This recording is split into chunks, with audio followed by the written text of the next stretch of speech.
আজি মই কেন্দ্ৰীয় গৃহমন্ত্ৰী যিজন আজি দেৰগাঁৱত পুলিচ একাডেমি ইনগ্ৰেট কৰিবলৈ আহিছে তেওঁক মই মাত্ৰ এটা চমু নমুনা দেখাবলৈ বিচাৰিছোঁ যে অসম আৰক্ষীক কেনেদৰে বৰ্তমানৰ অসমৰ মুখ্যমন্ত্ৰী হিমন্ত বিশ্ব শৰ্মা ডাঙৰীয়া একদম ইলিগেল কাম তেওঁলোকৰ পৰা কৰাই আছে।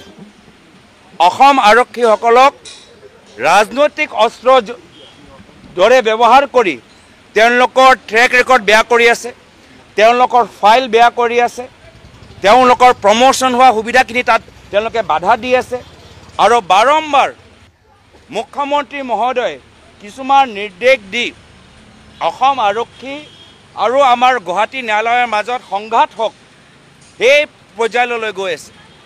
বাৰম্বাৰ গুৱাহাটী হাইকোৰ্টে সুপ্ৰিম কোৰ্টে অসম আৰক্ষীক বাৰম্বাৰ নিৰ্দেশ দি আছে যে আপোনালোকে আইন উলংঘন নকৰিব, আপোনালোকে আইনটো ইলিগেলি ইণ্টাৰপ্ৰেট নকৰিব, বাৰম্বাৰ কঠোৰ নিৰ্দেশ দিয়ে গৈ আছে। তথাপিও বৰ্তমানৰ মুখ্যমন্ত্ৰী আজি অসম আৰক্ষীৰ পৰা এনেদৰে কাম কৰাইছে।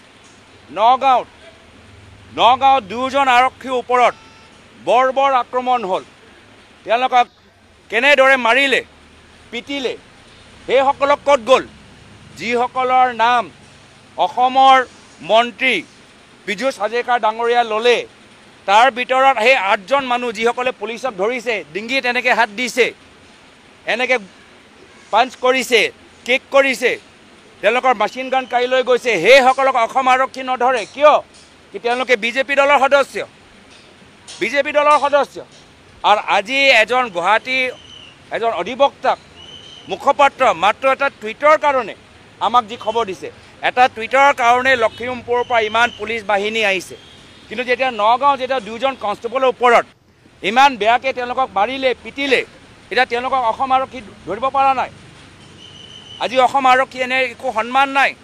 মই গৃহমন্ত্ৰী অমিত শ্বাহ ডাঙৰীয়াক নমুনা দিছোঁ কি চাওক, এয়া হৈছে মুখ্যমন্ত্ৰী হিমন্ত বিশ্ব শৰ্মা ডাঙৰীয়াৰ নেতৃত্ব আৰু অসম আৰক্ষী বেয়া ব্যৱহাৰ।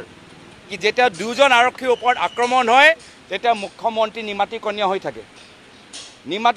থাকে যেতিয়া 2জন আৰক্ষীৰ ওপৰত আক্ৰমণ হয়। আজি কি মানৱ ডেকা ভগৱান নেকি? আজি কি পীযুষ হাজৰিকা ডাঙৰীয়া ভগৱান নেকি? আজি হিমন্ত বিশ্ব শৰ্মা ডাঙৰীয়া ভগৱান নেকি? আজি গোটেই বিজেপি দলটো ভগৱান নেকি?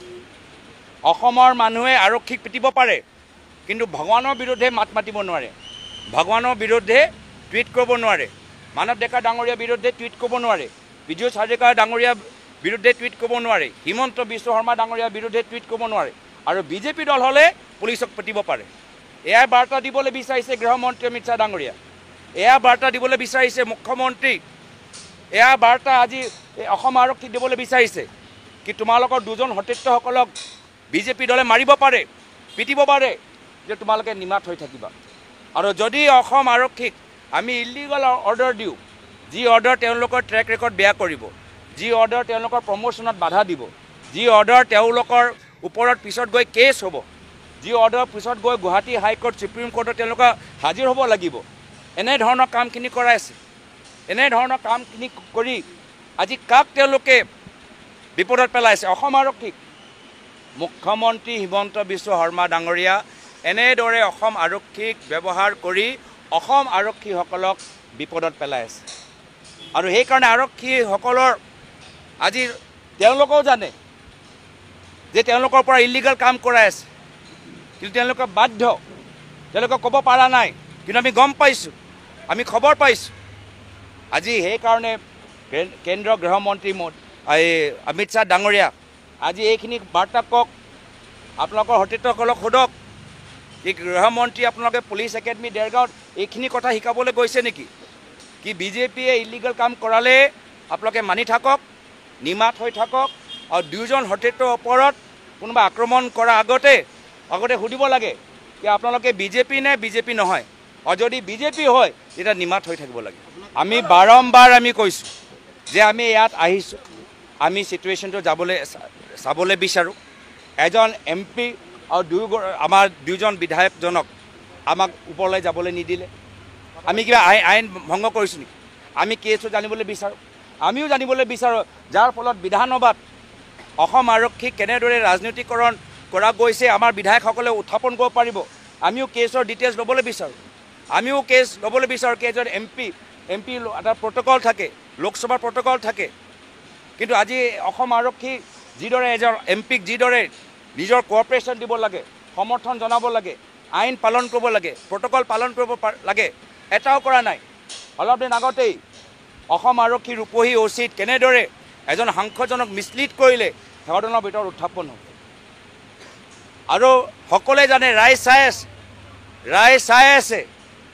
যদি কোনোবাই ভাবে যে ৰাইজে চোৱা নাই, ৰাইজে মন দিয়া নাই, গোটেইখিনি কথা ৰাইজে চাই আছে। আৰু এই গোটেইখিনি একশ্যন সব ফাইলত থাকিব। এইবোৰ সব কোন এনেধৰণৰ ইলিগেল কাম কৰিছে কোৰ্টৰ কগনিচেঞ্চ ল'ব।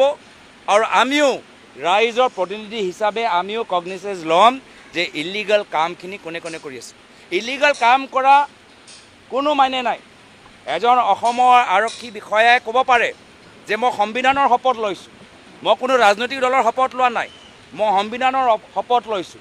আৰু যদি অসম আৰক্ষীৰ পৰা ইলিগেল কাম কৰাবলৈ বিচাৰে, অসম আৰক্ষী তেওঁলোকৰ অধিকাৰ যে অৰ্ডাৰটো ৰিটাৰ্ণত লওক। কোনজন ৰাজনৈতিক এই ব্যক্তি আছে যিজনে অসম আৰক্ষীক ইলিগেল অৰ্ডাৰ দিছে, এইটো ৰিটাৰ্ণত লওক। ৰিটাৰ্ণত দিবলৈ সাহস আছে। যদি কোনোবাই কৈছে যে এই দুয়োজন নগাঁও পুলিচৰ ওপৰত আক্ৰমণ কৰা মানুহক ধৰিব নালাগে, এই অৰ্ডাৰটো ৰিটাৰ্ণক দিয়ক। আমি জানিবলৈ বিচাৰোঁ গোটেইখিনি কথা।